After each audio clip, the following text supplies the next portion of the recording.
All the sports news you need. Live.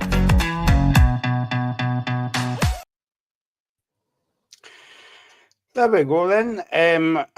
Sorry, I'm just eating a bit of humble pie at the moment. Getting that out of my teeth as we speak. If you haven't watched the preview show, don't bother because it doesn't make any sense. It's a bit like my life sometimes.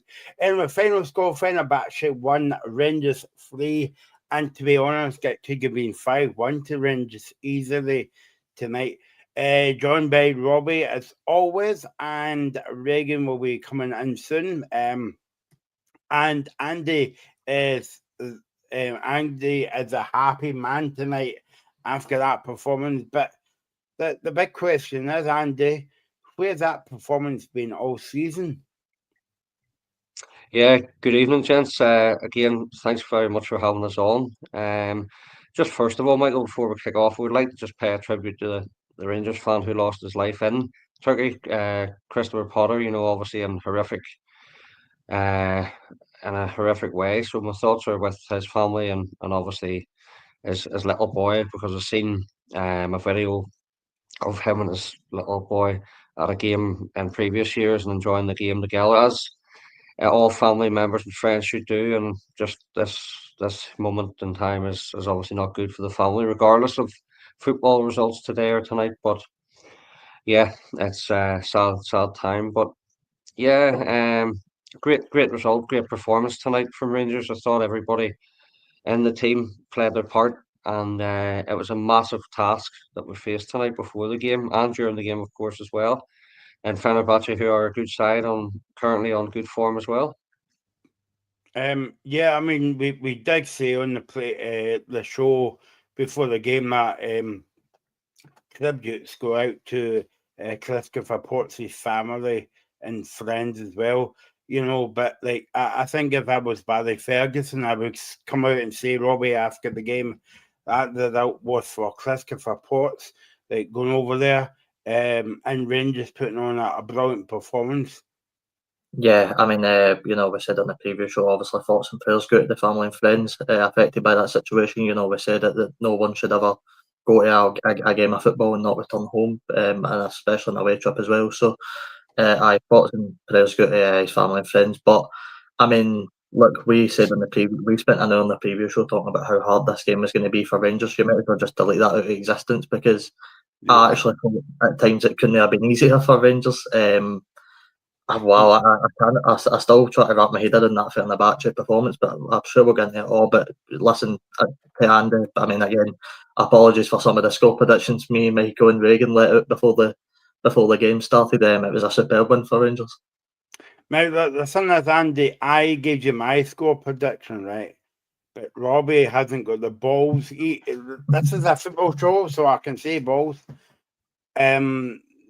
He never told you what he predicted, but let's just say it was more than 3 as well. I mean, even though that, good evening to Reagan. He's joined us as well. Hi, Reagan. Hi, Michael. How you doing? Sorry, I just fixed the laptop 2 seconds. Yep, I thought you were eating humble pie that I make for me and Robbie to eat as well. I know what you're saying, Robbie, about Fenerbahçe were very disappointing, and they were. Even though Jack Button pulled off some magnificent saves towards the end of the game, but like it doesn't matter how poor they are or how brilliant they are, and Andy would agree with me as well that you still got to go out and beat them. Yeah, I mean, I don't think, I feel like I said probably the thing was, I don't think Fenerbahçe were poor. I don't think they played bad. I think it was more they were disappointing to watch. We spoke before the game about players like Kostic and Dzeko up front and Tadic. I thought they would all had a really poor game, actually. I don't think any of them really lived up to the way we thought they were going to make an impact. I thought St Maximin didn't have the greatest time when he came on either. So, I mean, look, that's credit to Rangers, though. Rangers made it difficult for them. And I'd like to ask you as well, obviously, me and Reagan were sort of a bit confused when the lineup came out. Obviously, seeing the sort of 5 defenders that Barry Ferguson had put out. I mean, what were your thoughts when you seen the team sheet? I've seen the team sheet and I've seen the way it came out. I thought that the formation was going to be that way, but I thought would it leave us a bit short in the midfield? But obviously you have the wing backs there, But um, to be honest, when I seen the team lineup and I seen after we scored and the way we scored the first goal or all the goals, if you want to say, and I'm not taking anything away from Barry Ferguson or the players themselves, but the opposition manager was Jose Mourinho, who is a, a world class manager and been highly successful throughout his time. But he's always set up and got one over, through a defensive masterclass and hit teams on the counter attack. The most famous one probably being when Gerrard slipped for Liverpool to sort of lose the league championship, if you want, that day. So did Ferguson, Jose Mourinho that tonight? Who knows? As I said, it's still half time in the tie, but we set up well. People can say, "Oh, the defend it." Defending is a part of the football game, whether we like it or not. You can score goals, but you need to defend as well. And Rangers were very, very disciplined tonight, I thought, and Barry Ferguson had us set up very well tonight. Reagan, what was your take on the 90 minutes tonight? Or sorry, 96 minutes?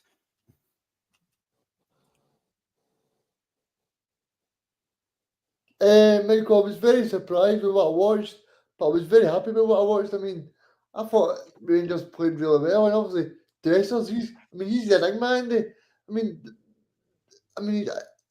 He scores a hat trick tonight. Obviously, and the 2 goals been offside. But I mean, in terms of Rangers overall, I thought they played really well. Obviously, there was times where there was one save right at the end, and you'll know what I'm talking about, where Butler makes a great save. And obviously he's been quite bad over the past few weeks, but that save makes up for it. And I think it's a great match now for Rangers, and they're going into next week because Fenerbahçe are going to have to open up even more because they're going to have to go for it. So, and I think Rangers have got the players on the break, like Igamani, who didn't even play tonight. But I think if you've got a big space at Ibrox, he's the guy that you want next week. The big disappointment for me, I know Tierney scored, Andy, but I just feel he's very, very greedy sometimes. Some very good points there, Regan. I agree with you on Tierney. Can be frustrating at times. Obviously, a very good player and two well taken goals tonight. But yeah, at points he could probably pass the ball a bit quicker or pass it more often. But I suppose when you come away from scoring 2, you can't really criticise him too much. But see, for the point you made about Jack Butland, I've been very critical of him for the last number of weeks, possibly a good lot of the season, and sometimes rightfully so. But goalkeepers will make mistakes, and they will concede goals. Of course, they will. But it's how you react from that. The Yep. first goal on Saturday, to me, he sold the jerseys, if you like. At the back. He definitely did. He had no chance with the goal tonight. A fantastic finish, by the way, from the Fenerbahçe centre half, I think. But I think it was early on in the first half. Was it from Dzeko? He made a very good save, and then obviously a couple of other good saves. But the one at the end was marvelous as well. The sort of if you end the game with 3-2, you're like, well, going into next week, it's closer than what you think. But no, everybody to a man tonight. Subs and all. Done what they had to do and dug in, and it wasn't easy to watch. I can tell you as a supporter. Never mind for neutral viewers as well. But everybody performed very, very well. Excellent tonight, should I say?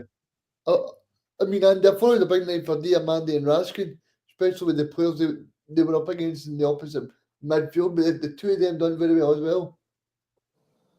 Yeah, as did Connor Barron as well. As was saying to Robbie there, he asked me the question about the formation and the setup from when the lineups came out. That was playing as wing backs. It makes a a job in the midfield three even harder because you're running the legs of yourself. The amount of energy that they put in towards the game was brilliant tonight. Raskin was everywhere as usual. Diamande held the ball up.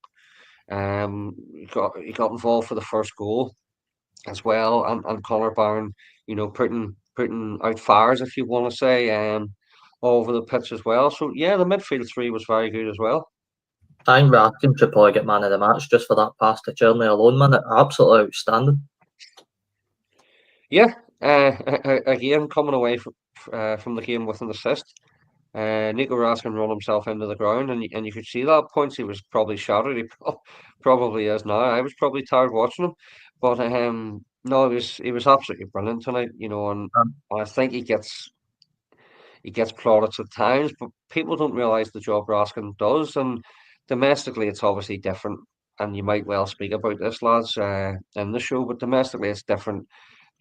You're coming up against physical sides, against teams the likes of Motherwell on Saturday, who was well drilled and stuck to their game plan, and fair play for doing that. But when teams open up against you, I suppose you can play against them more, and that's what Rangers done tonight. To me, I thought Fenerbahçe were a wee bit disappointing in the middle of the park. There was a lot of gaps, which reminded me a bit of Rangers domestically. But no, I'm a happy man tonight. But as I say, it's the tie's still alive. Just to speak on the Jack Butland point quickly, I mean, you spoke about, I'm making up for mistakes. I mean, I thought he made a mistake during the game, obviously knocking over Proper, who, by the way, I hope he's all right after that incident. It looked a really sore one. But, when I think it was Raskin and Barron were sort of, giving Butland a wee bit of stick for that at the time, that could have really knocked his confidence on the pitch. So to, play that second half and the rest of the first half and make the saves he did, absolutely tremendous for him. But I thought, obviously, we spoke a bit before the game about Fred being missing. I thought that was maybe the key factor for, Rangers against Fenerbahçe in the midfield, because Fred is, a really talented midfielder. He spent long enough playing in the Premier League.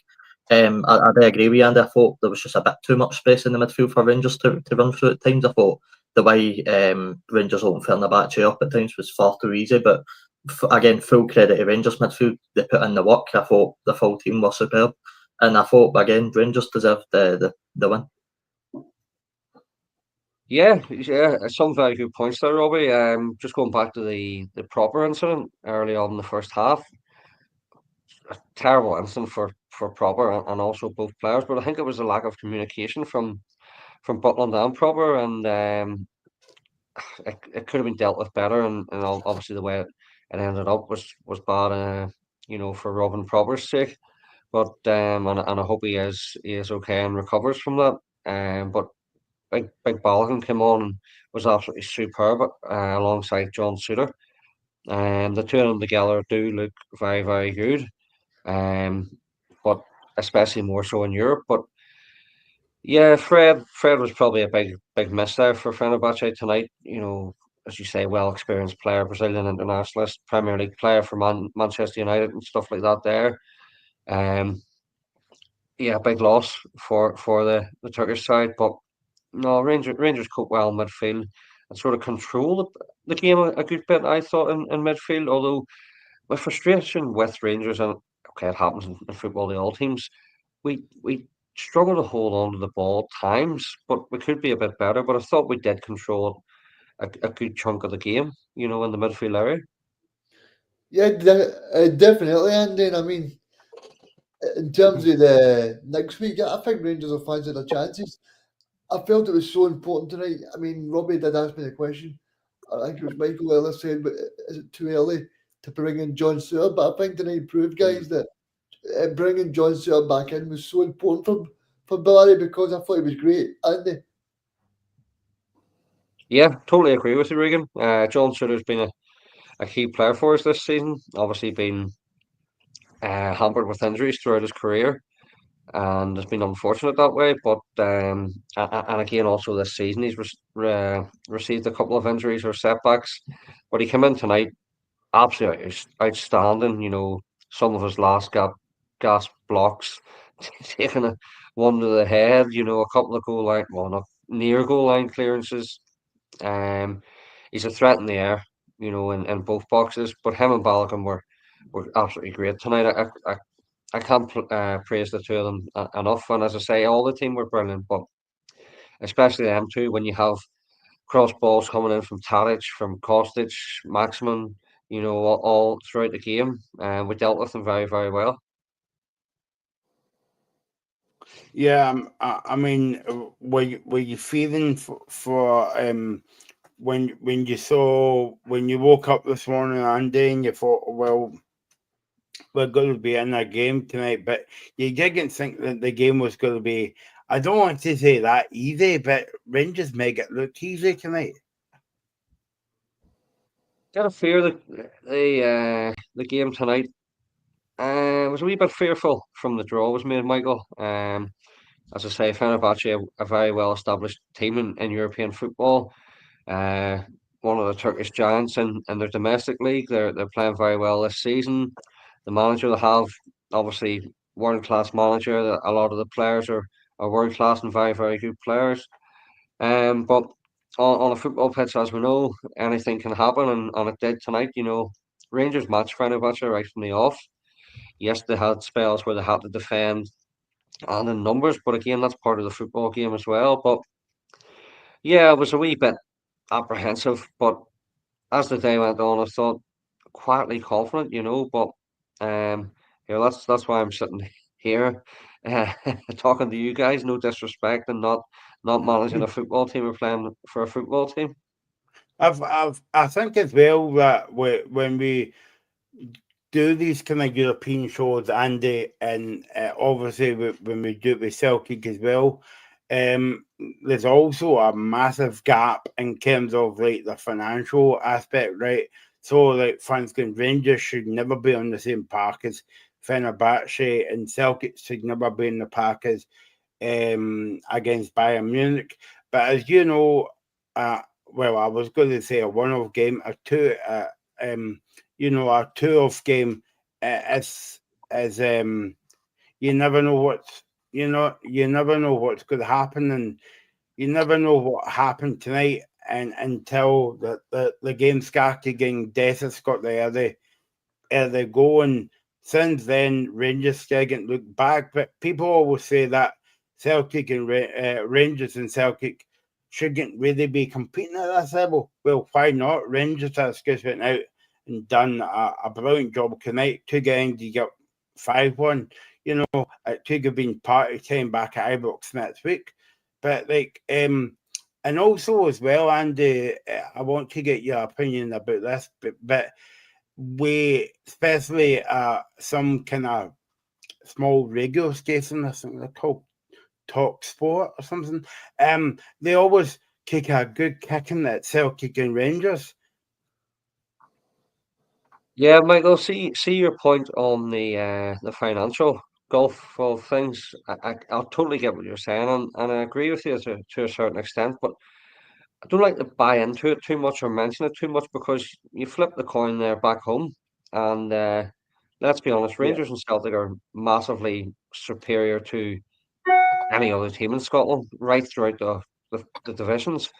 But yeah, no, I get what you're saying. Fenerbahce and other sides that Rangers and Celtic have faced this season and previous seasons, and both sides have had great results, and had some poor and very poor results in recent seasons as well. But Yep. with both teams have had very, very good results in recent years. But yeah, for your point on Talksport, I think you're maybe having a dig at this. Has anybody seen whoever it may be in the ramble on? This is from, if I'm correct, I don't listen to the channel. No. This is probably the only radio show I do listen to, by the way, and that's a wee plug as well. But no, that's probably from Jason Cundy and Jamie O'Hara. Yep. Yeah. Who now, as I said a few minutes ago, I've never played professional football or any good level of football, but these two guys, what have they really won in their careers? Okay, they're obviously taking the mick out of Scottish football and stuff like that there, but hey, let them do it, because they don't really have a clue, do they, to be honest. And I suppose the thing they'll be saying tonight is Fenerbahce are rubbish, but it works two ways as well, as Michael said. they can't just say, "Oh, Fenerbahçe are rubbish because Rangers beat them."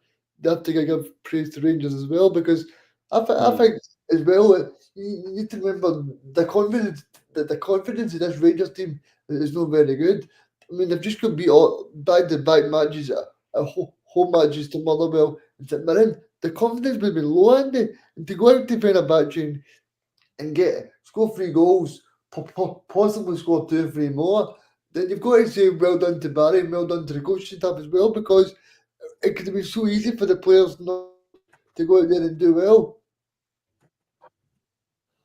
Yeah, you're absolutely right. See, just on your point about the TalkSport pundits may well say, "Oh, it's only Fenerbahçe and they're not a good side." One supports Spurs and one supports Chelsea. Chelsea are playing in the lowest level of competition in European football. And Tottenham Hotspur were defeated tonight, who Yeah, I watched were that, and you got me 1-0. not to get beaten by Rangers at Ibrox, by the way. But hey, that's, as we all know, that's English media and English pundits for you, so get it up them. But no, Barry Ferguson tonight, and you know, it was very well disciplined performance from Rangers.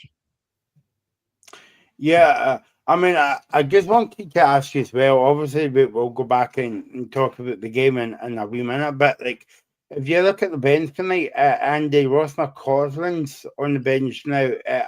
I was saying to the guys before the show, and I think I said to the guys on the previous show, and I think you were on the show that night, and it was a European game at Ibrox.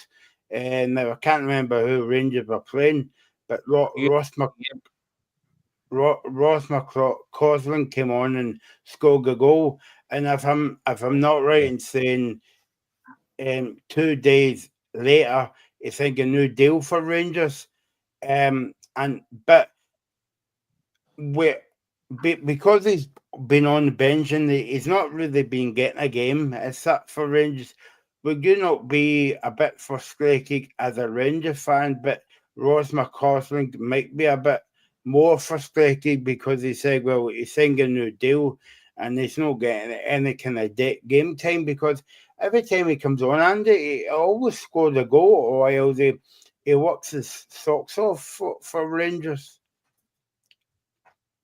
Yeah, understand what you're saying, Michael.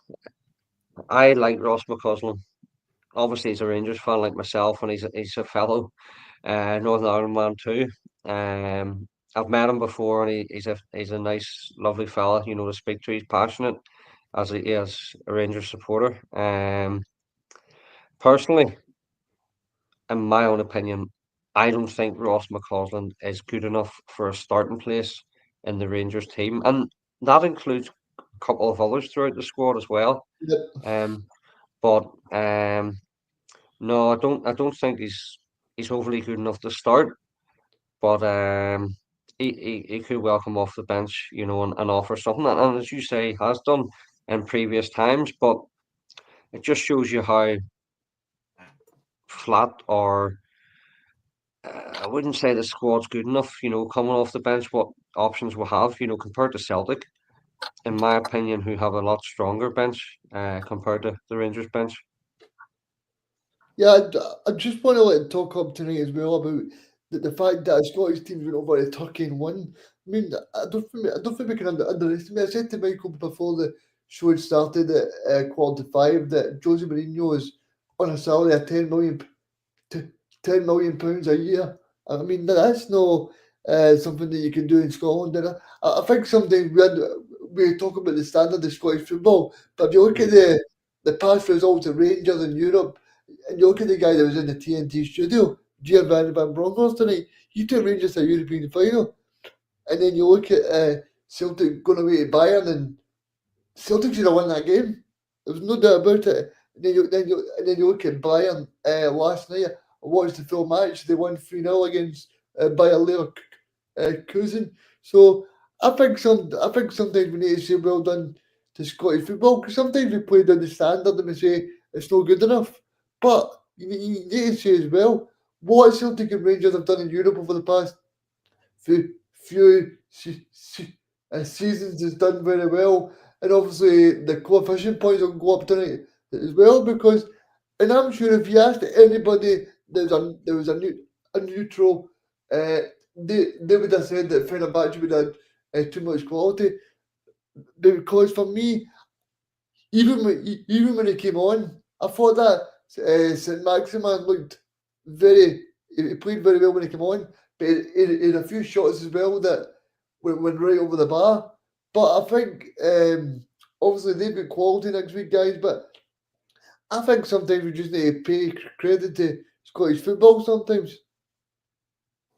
I think we'll all agree, Regan, and everybody watching or listening to the show. Scottish football is looked down, not given the way the state of the football is, right from the Premier League or the national team, right down to grassroots football, the way it's managed and stuff like that. The sponsorship deals we have with Sky TV and other competitions as well, and especially the English media, the English game, which sort of snigger at Scottish football and results that they've received in Europe and in the past number of years. But listen, going back for years, and my dad's told me and stuff like that, and obviously we've all heard of great sides in Europe, not just Rangers, Celtic, the likes of Hearts, Aberdeen, Dundee United, Dundee.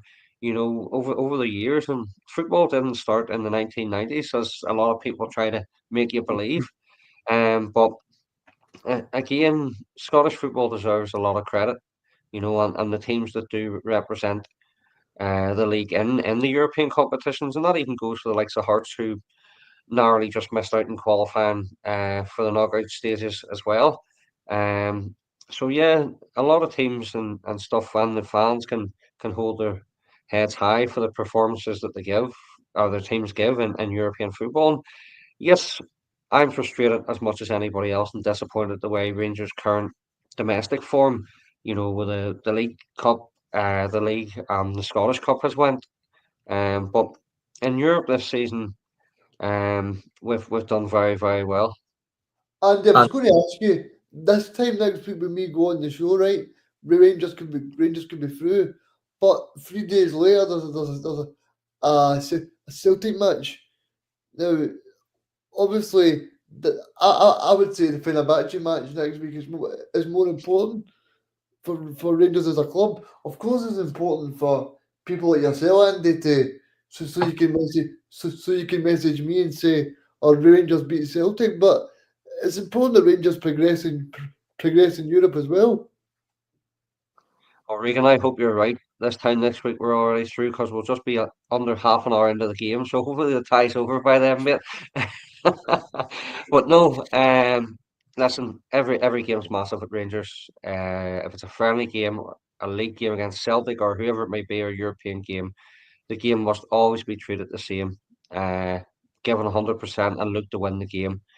And the next game is Fenerbahçe. Unfortunately, we don't have a cup game this week, due to our other Glasgow rivals knocking us out, unfortunately. But one game at a time and all that. There, the Celtic game will come around next Sunday. But Fenerbahçe at Ibrox, under the lights, great atmosphere there this evening in Turkey, and that'll be matched, if not bettered, next week at Ibrox. Unfortunately, I'll not be there due to family reasons, but I will be watching with my head in my hands as I did tonight, and hope that we do win the tie. Andy, I was asking Robbie and Michael earlier, Andy, is there any chance for you that Barry potentially lands the job? You know what, Mike? I spoke to Michael on the phone just throughout the week, and he asked me the same question. And I spoke to mates in work and fellow Rangers fans, and if you ask me, would I give Barry Ferguson the job in the summertime? Probably not. My reasons being is I think we need a more experienced manager. But also on the flip side of that, I do think that Barry Ferguson should be in the coaching staff with whoever the new manager may be, because even watching him tonight, I mean, as we've said, the likes of Raskin and Diamandi and everybody put in a shift. Barry Ferguson put in a shift on that touchline all night. It's just even watching him at times. He was up and down and instructing the teams and leading the team, just as he did when he was on the pitch himself. So he wears his heart on his sleeve. He's a Rangers man, as we all know. He has Rangers at a best interests, for himself. But personally, I don't think he will get the job. But I wouldn't be surprised if he did.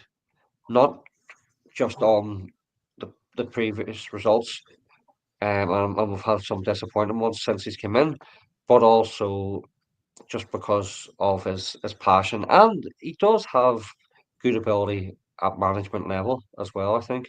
I think one of the great things that Barry's done, Andy, is he's got a good coaching staff around him. He's got Billy Dodds and Neil McCann.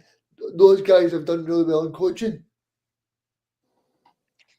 Yeah, they have indeed. Neil McCann was absolutely brilliant for Rangers. I loved Neil when he was at the club as a player. I think he's very, very good as a pundit as well, and he's obviously been experienced.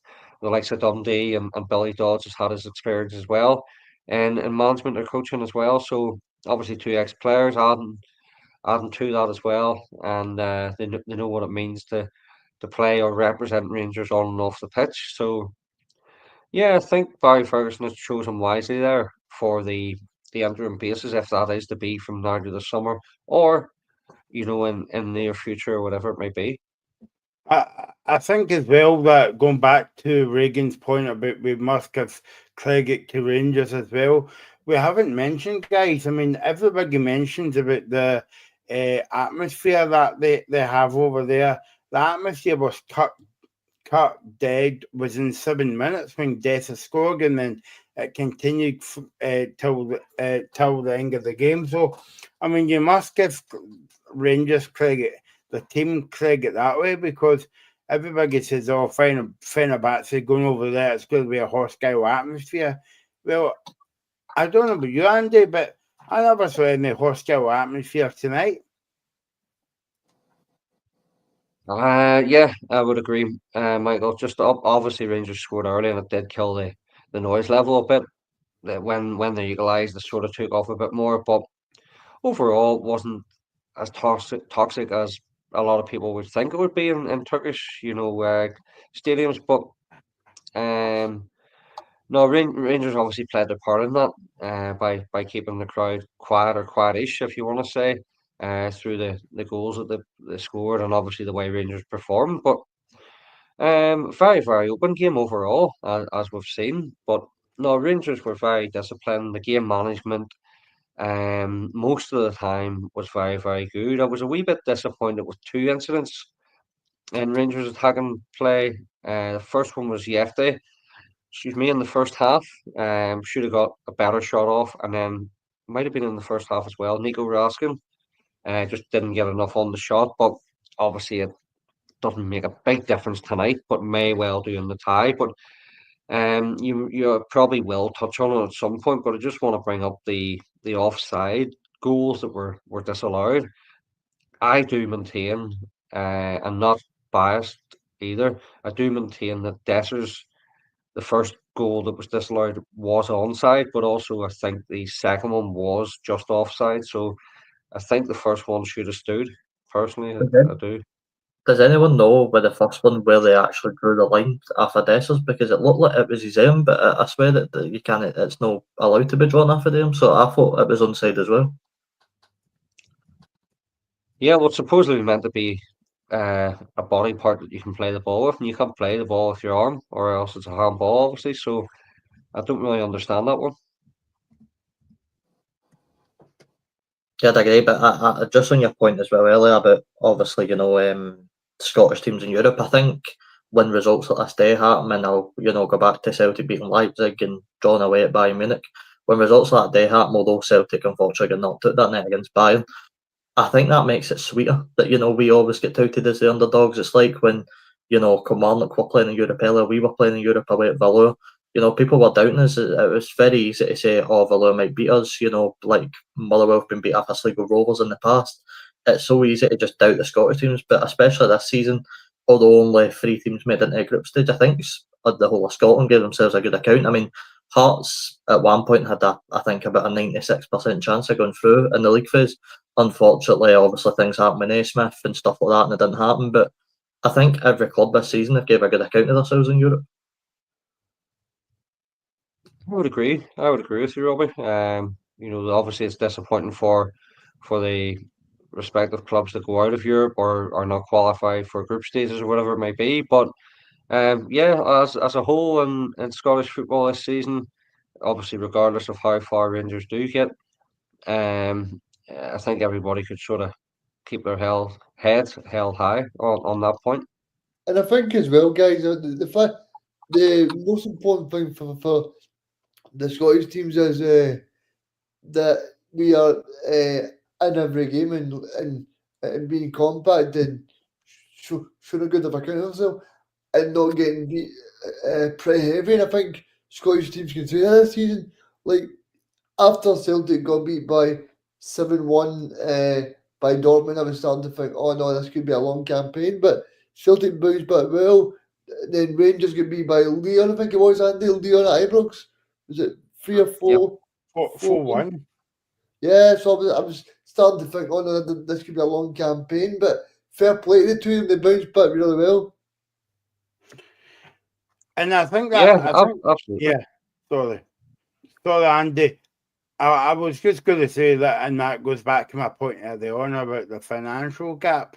Like, but if you play them in one game, a one-off game, you never know what happens.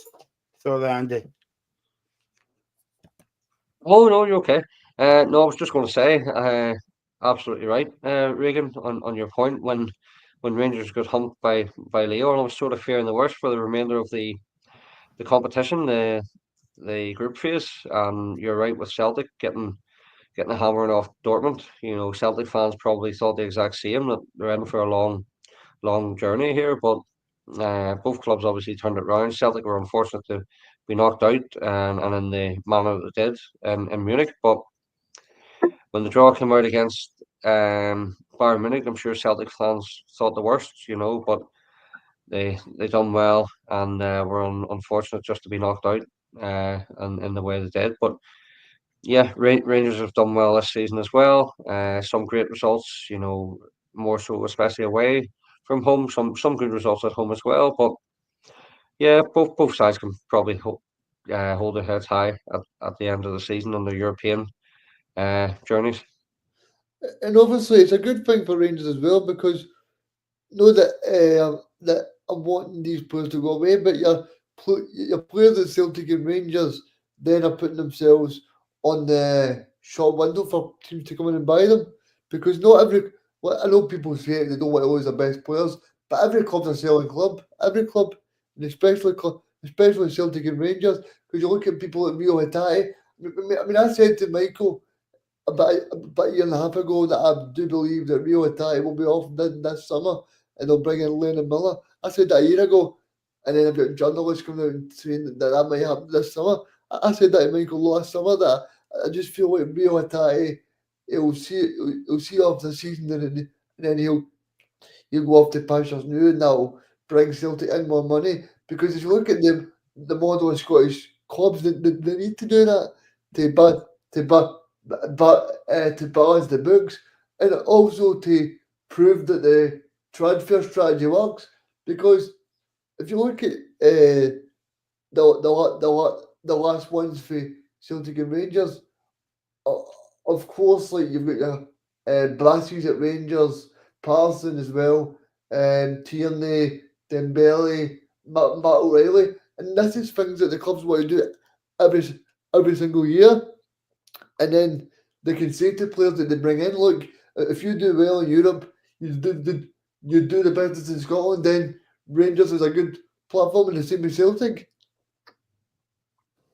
You're definitely right, Regan. On your point of Rangers and Celtic, as much as we hate to admit it, we are selling clubs because we have done it for a number of years of taking the best players of your Hibs, your Hearts, St Mirren, Kilmarnock, Aberdeens, whoever you want to say in Scotland, and then paying a small, well not a small fee, a decent fee and then selling them on for a bigger, better money as well, or going on and have good careers. But yeah, even managers, Gerrard, Brendan Rodgers, who have came to Scotland and they've been taken by the bigger, so-called bigger names and bigger money. But yeah, players are the exact same.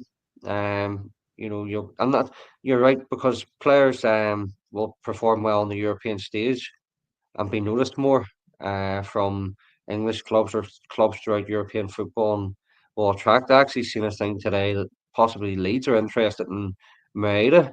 Now, that would be a great move for him, but obviously he will go for good money. But that would be disappointing to lose him from a Celtic fan's point of view. Obviously, and it's very easy, to go away from home when you don't have that crowd on your back and pull out a good result. And Rangers done that, credit to them. But you're going back to Ibrox, a place that in the last 3 home games hasn't been a very nice place for the players. Even I think Ferguson's even come out and just said, it's a very nervous place for the Rangers players to play, just because that home crowd does really affect the players. Now you're looking at a tie, you're 3-1 up. The next goal, I think Scott Arfield actually said it after the game as well. The next goal could be so important for Rangers. I mean, how important is it that the crowd don't get too, angry too quickly with the Rangers players? How crucial is it that this crowd get behind them? Because if Rangers start this game poor and the crowd turn a wee bit, then it can become a very hostile place, as we've seen the last few games. No, you're absolutely right, Robbie. It's just part of the furniture, with Rangers, and I suppose at Celtic as well. Fans have just demanded and got used to success throughout the club's history, and that will never change. As I say, whether you're playing a friendly game or a European Cup final, one misplaced pass is, is as bad as conceding a goal, because it's just the demands from the supporters, and that's football. I suppose you just are so passionate, but. Yes, our previous few results have been disappointing and not good enough. Absolutely unacceptable, I think, the way and the manner that they've came about from a Rangers point of view. But yeah, the fans do need to be up for it, as I think we will be next week at Ibrox. But stay with the team throughout the 90 or whatever amount of minutes that has to be played next week, if that's extra time or penalties or whatever it may be, because the fans are the 12th man. Every supporter is the team's 12th man to drive them on the success. But no, the players have to be there with the fans, but the fans have to be there for the players as well. So I think we can all assume that Ibrox will be electric next Thursday evening. I think Now, the big thing as well, Andy, is the crowd don't need to be on their backs anyway, because from me, the Rangers just need to go there and play the match and don't think about it, because if they think about it, then they'll start to think, well, that's a bad place to play.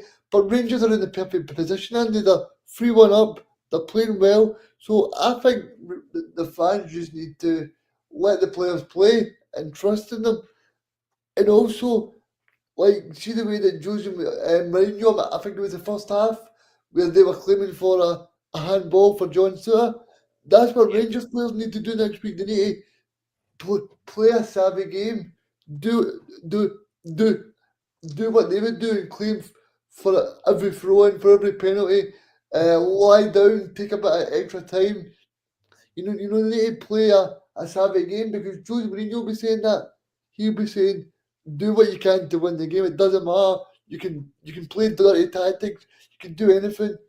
You can try to get a guy sent off. They'll be doing everything to win that game. Reckon I'm not a guy that likes to see my team cheat or like that there, but I think the term nowadays is being streetwise. From the things you've just mentioned there, Rangers do need to be streetwise, and I think we're not um up to speed on the streetwise sort of stuff. In recent times, because there's a lot of teams in Scotland that are very good at it, and I'm not saying that's wrong of running the clock down or whatever it may be, because Rangers have sort of fell to a downfall from that from a lot of teams. But hey, if it works for you and it's within the rules, of course, why not? But the Yeah, fans have to be with the team next week, and the players you want to get on the back of is obviously the away players, and of course the manager, because Mourinho will want to thrive under that atmosphere next week. And I think you're 100% right. I mean, I'm not going to hide away from your club. You know, if Robinson loves a wee bit of time wasting when he can. But obviously, you're right. If it's played in the rules and you know it works, then why no? I'm all for a wee bit of that sort of play in a game of football. I think you're right. I think Mourinho, especially, will be one that looks at this and he'll actually probably be more up for this than he was that home leg. You know, going to Ibrox where they will be right behind, you know, the home fans will be right behind Rangers. There'll be high expectations, you know. That's what we've watched Mourinho deal with all through his managerial career, you know. How many times did in that Champions League run with Porto, you know, he went away to these grounds and you actually saw more confidence coming to his team, and especially at him during that run, it was a very, very good one to watch, especially with him. So I think he'll look at this game and I think he'll actually probably be more confident for this game than he was probably the home leg. Probably so, and you're talking about Mourinho on the Porto side. The prime example was the game at Old Trafford that night. You Yep. know, the big atmosphere at Old Trafford and the squad Manchester United had at the time, and obviously knocked them out. But I think Barry Ferguson will have his team set up to play a certain way. The question is, does he play the same formation or the same setup as he did tonight at Ibrox at home? Who knows? But I know you have obviously seen it and other people have seen it. The press conference, Mourinho hitting back at Clement's comments. Aye. I personally think that Mourinho not feared, but would have preferred to play a Rangers team managed by Clement tonight rather than Barry Ferguson, because Barry Ferguson is ex-Rangers player, passionate, knows what it means to play for the club and stuff like that. There, I'm not saying Clement was a bad manager; he was a good manager, of course. Just obviously did have his disappointments, but I think that game was set up tonight more for a Rangers side under Barry Ferguson than Phil Clement. And I think as well, guys, see like I think in general, see like if you're Barry Ferguson, I mean, let's not forget that's a big feather in the cap of Barry Ferguson.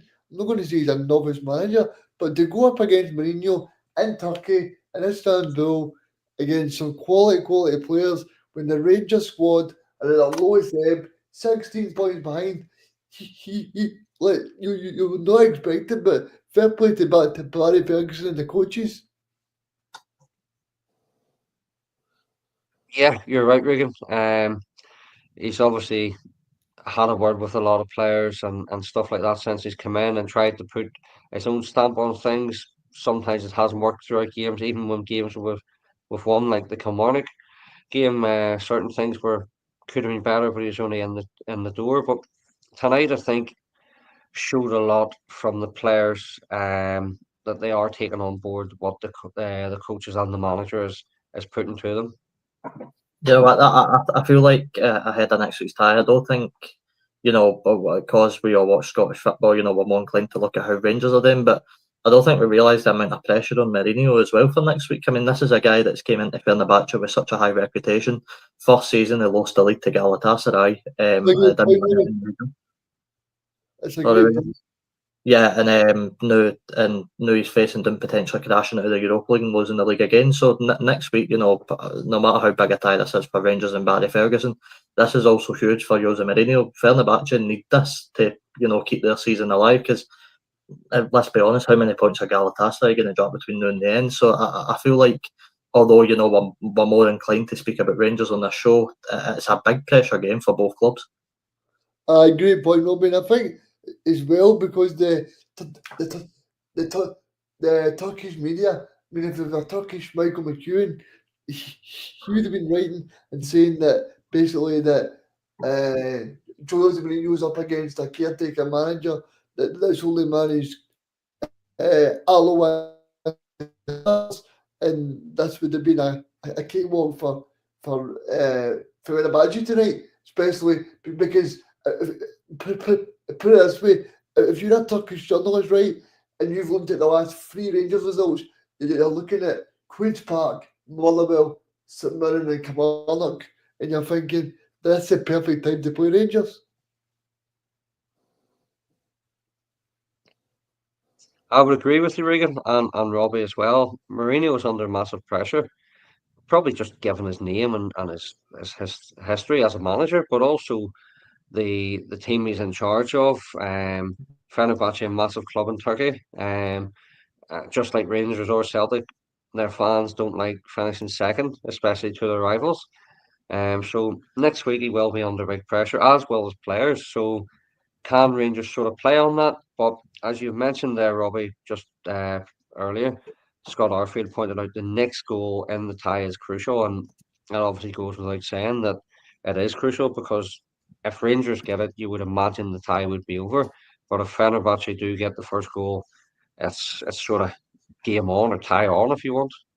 And that's probably what makes that Jack Butland save a bit bigger. The one in extra time. If that's 3-2, then the next goal becomes even more bigger. So I think you're right. And the next goal, the first goal in the game, will be huge. I think what Rangers will probably be hoping happens is they either score the goal or don't let Fenerbahce score at all. If Rangers can get to half time now, that's probably suits them better than it does Fenerbahce, because that means they only have 45 minutes to go out and try and get a goal. So it'll be a very interesting game at Ibrox next week.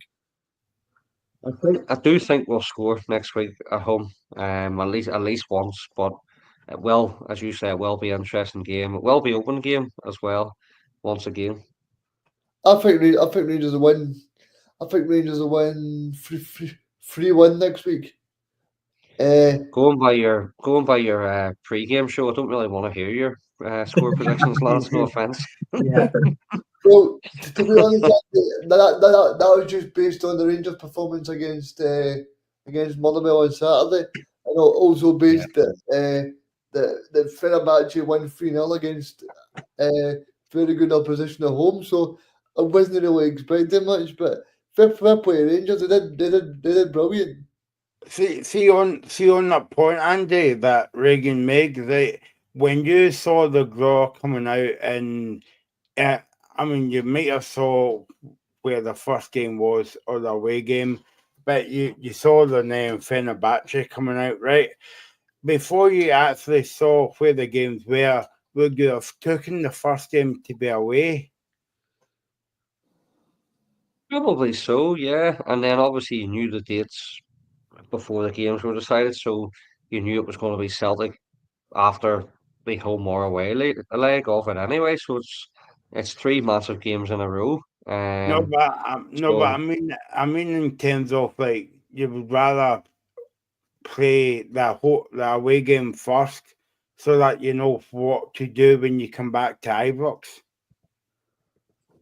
yes and no, because if you're away from home and you go and get beat 5-0, the tie's over anyway, isn't it? Really, before the second leg, but it works either way because there's no away goals, as we know that rule's scrapped. So yes, you want to go away from home and stay in the tie, or try and get a win or a good result like we did tonight, and take it back home and add to it. But regardless of what game comes out first or where you're playing, you've got to give everything and hope that you do get a good result or a win.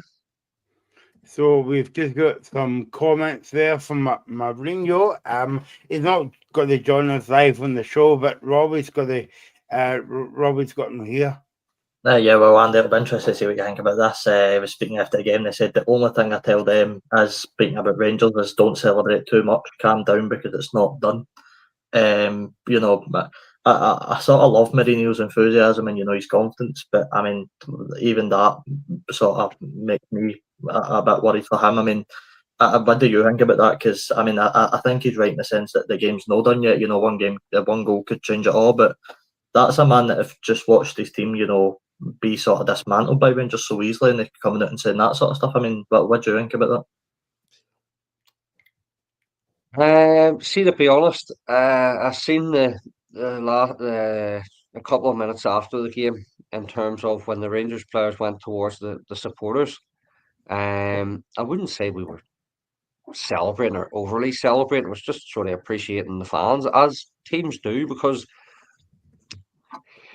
listen, every team's fans are fickle and stuff like that there, but Rangers fans have been very critical of Rangers players this season and in previous seasons when they don't win or they lose a game and they say, "Oh, why are they coming over towards us when just get up the tunnel," sort of thing, or so I think the players tonight were sort of just appreciating the fans, the length of the journey, and also given what happened to sadly one of the fans, before the football was even played. So I get Mourinho's point. It's don't celebrate too soon, but is that a case that he knows his team was poor tonight or not good enough, should I say? And yeah, let's not get ahead of ourselves because next week is all to play for still. Um, but in all honesty, the tie should probably be over with the chances Rangers had. As I say, I still maintain Desser's goal was the first one that was ruled out was onside. So you could say either way, but Mourinho, is he deflecting away from his own team's performance, or given the name it's Jose Mourinho, he will probably get slaughtered in the Turkish media. But Well, I mean, so you I've got just to go. so I was just going to say, then goes on to say, maybe you laugh, but for me it was a good result because of the way we performed. The result could have been bigger than this one. So, I don't think he's maybe. I don't think it's shying away from the result, but it feels almost like he's trying to, get away from that main talking point of, his team weren't good enough on the night. Yeah, So sort yeah, of thing, by trying to deflect it. probably And so. Robbie, is he going back to the point that Mourinho made that about not celebrating, and Andy will take, Andy will be obviously your Rangers man, you're happy tonight, but what's the Rangers players got to do? They've actually just beat a team with millions more money than them. What are they meant to go over to the fans, go up the tunnel after the game, be like quiet mice after the game? I mean that's just a stupid comment. I don't know about Andy, but I mean, okay, Rangers fans are travelling from miles away, like Northern Ireland, England, Wales, different parts of Scotland. They only beat Fenerbahçe 3-1, and Andy said they could have beat them, 6-0, 6-1 tonight. And for Mourinho to come out with a statement like that, I'm sorry, but that's a lot of rubbish. Well, I mean, it would have been like Clement or Barry Ferguson coming out after the Queen's Park sitting on the Motherwell games and going, "Oh, but don't celebrate in front of your fans." You know what I mean? That type of stuff. It's just nonsense, really, for Mourinho. Yeah. I feel like he is just trying to deflect this loss and not really, come down when it comes down to it because they weren't good enough. The big experienced players like Dzeko, Tadic. I And I thought know we, Skriniar was really bad at the back as well, so I just don't think it was good enough for Fenerbahce.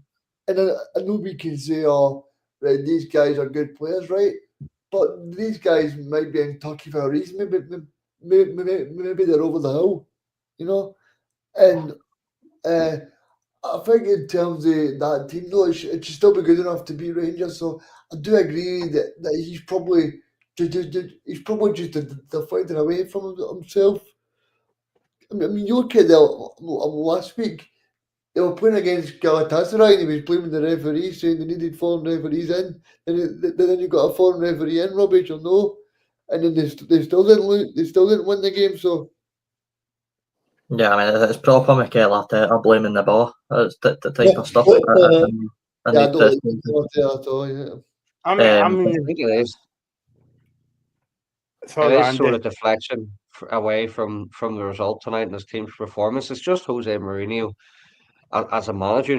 He's a great manager, as we all know, but he is great at sort of taking the heat off his players, if you like, and blaming anything else but but himself or his own team. But listen, I'm not getting overexcited, and no Rangers fans should. Yes, the guys who are out there tonight travelled from all over or wherever. Enjoy your evening and enjoy the result. As for the players and the staff and the whole club, but next week's massive because we have to go again. And what more? I heard you say there. What more can the Rangers players do? Is give the exact same level of performance next week, and you'll be in the half of the next round. And I'm confident if we do perform the way we did tonight, that we will be in next week's draw. And Andy, Yeah. See how like I was just going to ask Andy quickly, Reagan, sorry, but see how like I know Reagan said to you, as Barry Ferguson would you like him being could go for the job, and you said no. What happens if Barry Ferguson beats Fenerbahçe next week? Do you think he's a favourite now to get the job? I think if Barry Ferguson beats Fenerbahçe next week and Celtic next Sunday, I still don't think he is nailed on for the job.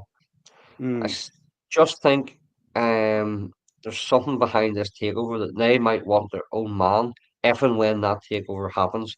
That they might want their own man, as a lot of businesses or football money men do. But I still maintain that Barry Ferguson should have a place on the bench, whatever place that may be. I would still take him as a player, by the way, but as a coach or a manager, I still think he should have a place there in some position. the only problem I would see in that, Andy, he did say in an interview the other week that he wouldn't take a number 2 role because he sees himself being the top guy there. And that's fair enough. Obviously, you don't want to be second in command to somebody else who, you've took the reins yourself for a few months, had a good few results, or done well. So why should you stand behind somebody else and give them the credit? I was just going to ask you finally, Andy, about the actual match next week. See, in terms of this match, I think Rangers can afford to go into it and not. It's actually a very good technique because they don't actually need to go for it full throttle. They can build themselves in the game. They can take it in stages and see if the match is 0-0 after 40 minutes. That doesn't matter because Rangers have got a 2-goal lead. They just need to defend well and take their chances and create chances because they don't need to be in a rush. The team that are in a rush is Fenerbahçe. Don't be saying that, man. I want us 2-0 up after 40 minutes next week.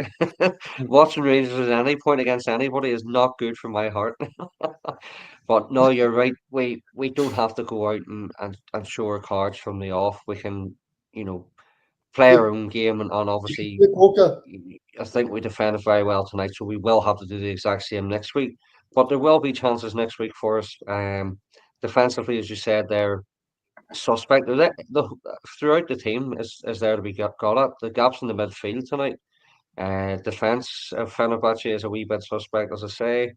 So we will create chances, as will Fenerbahçe. So I think it'll be a very good game and an open game, and I just hope that it's Turkish delight for Rangers next week. Yeah, Turkish delight all round. There we go. Okay, so that's us. Finished fourth tonight. Well, thank you to Andy, Robbie, and Reagan. Thanks to whoever gets commenting as well. Of course, we'll be doing it all again next week after the game at Ibrox between Rangers and Fenerbahçe. No rest for the wicked. We'll be back tomorrow for the weekend preview, and then the Sunday looking back at the Scottish Cup games as well. So all it remains me to say is well done to Rangers. They won 3-1 away to Fenerbahçe tonight in the Europa League. We'll be back tomorrow at 5.